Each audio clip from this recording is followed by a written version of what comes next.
In part 1, we talked about the activation of our DNA, and this is a concept that is not entirely understood yet. This is something that is happening right now. It's not something that will happen all of a sudden and that you have to wait for. This is something that you and I get to activate by becoming more in tune and aware of ourselves. If we're just sitting around saying, "Goodness, I'm stoked for my DNA to activate, but in the meantime, I'm going to keep eating at McDonald's and keep watching TV for 4 hours a day and keep on being a jerk to people I don't like," then don't expect yourself to experience any profound shifts.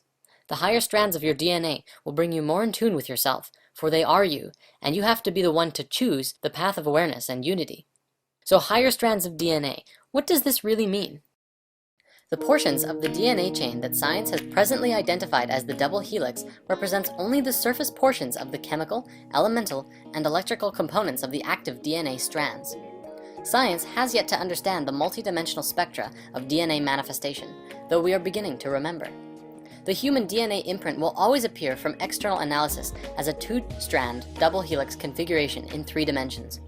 What is not understood is that within the double helix there are, and will be progressively more, additional double helix strands which fuse together. As our understanding evolves into the multidimensional spectra, the understanding of the structure and function of DNA will progressively advance. A team of Russian researchers working with DNA started a project to progressively learn more about DNA by combining forces with linguists, and have dived into the unknown of the 90% of junk DNA which we currently embody. Their findings are evolutionary. According to them, our DNA is not only responsible for the construction of our body, but is also used as data storage and in communication. They learned that the 90% of DNA follows the same rules as all of our human language. The way that sentences, paragraphs, and chapters work in a book is the same way that our DNA works. This is the first double helix strand, the one that Western science looks at, which is basically like a sentence of DNA. However, if you step back and see the bigger picture, you begin to see the paragraph. Stepping back further and you see the chapter, and so on. These larger and larger strands span through the different frequencies of reality, the different dimensions, which makes them harder to find in our modern science. Western science, instead of looking at DNA like this, we're cutting out pieces of DNA from here and adding them over here, which is similar to picking out words in certain sentences and putting them with other words in other sentences to see if they fit together and can make a new energy, a new idea. This is the nature of our junk DNA, of which Western science just didn't understand for the longest of times. The DNA isn't junk, it's just misunderstood, and also not as used right now because of our dense level of consciousness. However, we are beginning to activate and reawaken our DNA through our ever-expanding consciousness and our desire to know more. The very awareness of this DNA is what is activating it, awareness of our higher selves and our connection to the all and the interconnectedness to each other. We are directly connected to the earth as well and exist as a part of it, kind of like a child in its mother's womb.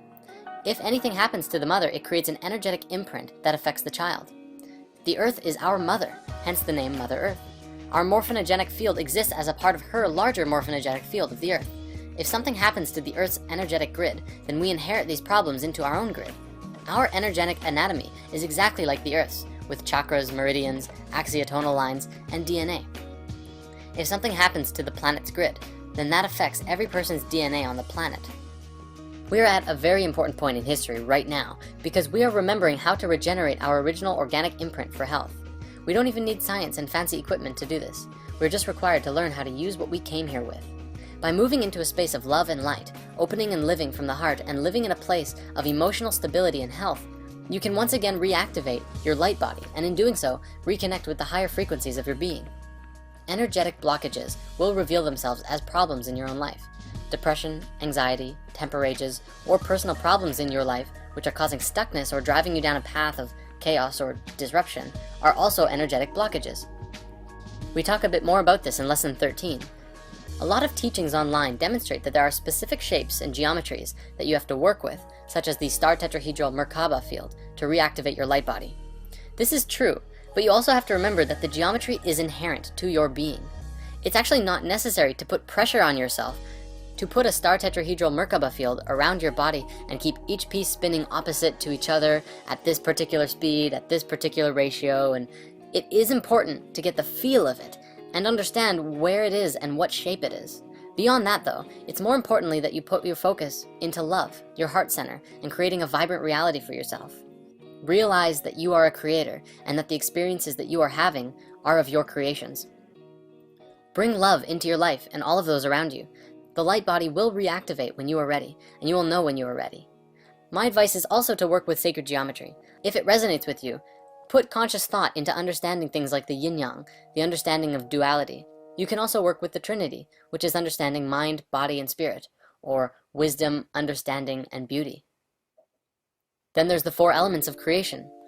Earth is physical, air is mental, water are emotional, and fire is spiritual. If you're familiar with the tarot, you can use it to go so much deeper into understanding the 4 elements, which is the basis of the 4 suits in a playing deck of cards. And the major arcana are the experiences that you go through, the toroidal field geometry, from the path to the Fool to understanding the all, from the singularity all the way around to the singularity. Beyond that, you can also try working with energies, meditate with crystals, go get Reiki, or practice Qigong. The more you work with them, the more receptive you become to feeling the energy fields all around you. The final thing I want to say is this: we are all one, and our DNA is connected. The process of DNA activation is as much a solo journey as it is a collective one. Through conscious conversation, getting in tune with your friends, and opening up your heart to those around you who you can trust will facilitate DNA activation within not just you, but those who you communicate with. Think of it like a big jigsaw puzzle, and everyone has a different piece of this puzzle. By simply communicating with them, hugging them, gazing into their eyes, listening to what they have to say, and sharing what you know with them, you will facilitate a transfer of energy. And that's just it. DNA activation is feeling, truly feeling more than you ever have before. There was a TED Talks by a man named Paul Zak who spoke about trust, morality, and oxytocin, the hormone that facilitated these feelings within. In my understanding, hormones like oxytocin are the 3rd-dimensional manifestation of these feelings and vibrations from the higher frequency, coming down into the physical body. Just as the heart organ is the physical manifestation of the source and center of your being and a different frequency as well. I will link you to this video, and ultimately what he concluded was that physical contact, hugging, holding hands, eye gazing, are some of the most important factors in awakening to your whole self. Opening up true feelings of trust and awareness of yourself and others is what's going to take us to the next level of human connection. For when we can look into another's eyes and see ourselves, that's when we know we're on the right track. Want to change the world? Paul's conclusion was 5 hugs a day, and make them count.